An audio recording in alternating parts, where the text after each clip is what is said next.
भाई आप देखें ना, नफीस कपड़े पहनते थे आप, ये अल्लाह की अता है। फिर दुनिया हसनतन, ये दुनिया का हुस्न। आप फरमाते थे अच्छे से अच्छा कपड़ा मैं पहनूंगा, पहनते थे।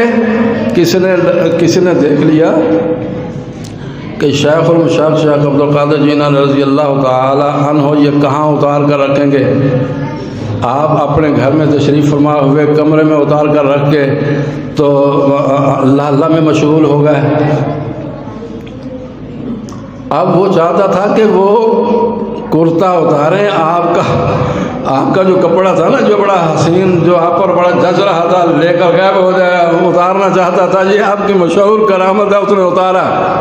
बाहर से किसने खटखटा दिया, ऐ अब्दुल कादिर ये आप ऐसा करें कि एक वली दें, फलां इलाके का वली फौत हो गया, वहाँ उनको रखेंगे ताकि वो इलाका सलामत रहे।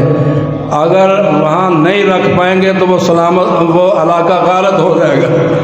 आपने उस वक्त फरमाया सुबह आ जाना।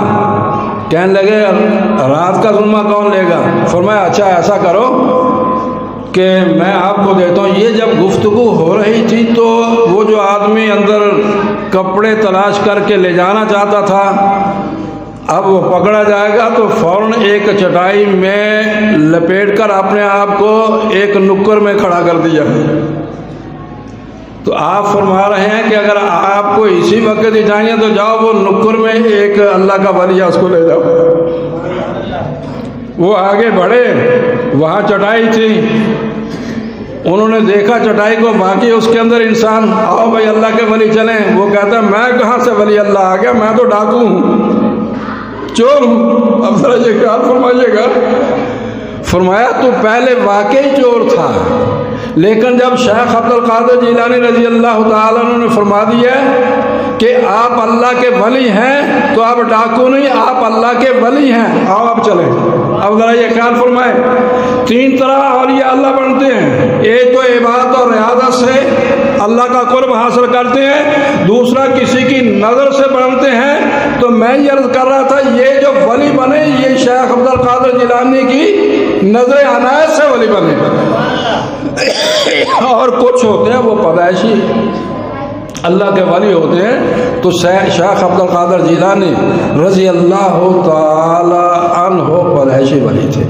खैर आपको इल्म से बड़ी मोहब्बत थी, इसलिए हमें इल्म से मोहब्बत करनी चाहिए। अपने इल्मी दरसगाहें उनमें भरपूर तलबा पहुँचने चाहिए, छोटा हो बड़ा हो। मैं तो ये कहा करता हूँ कि आप साइंस और टेक्नोलॉजी, कुरान हकीम की 758 आयात सिर्फ साइंस से मुतल्लिक़ है, साइंस की तरफ आओ और इबादत की तरफ आओ। नमाज कज़ा नहीं होनी चाहिए, कुरान हकीम जितना पढ़ सकते हो। ये मैं आम तौर पे ये कहा करता हूँ कि आओ अल्लाह की इबादत के लिए, फ्यूज़ व बरक़ात आपको मिलेंगे। और औलिया अल्लाह की महाफल में औलिया अल्लाह के पास जाना, उनकी नज़र अनायत से अल्लाह इस दुनिया में भी बेहतरीन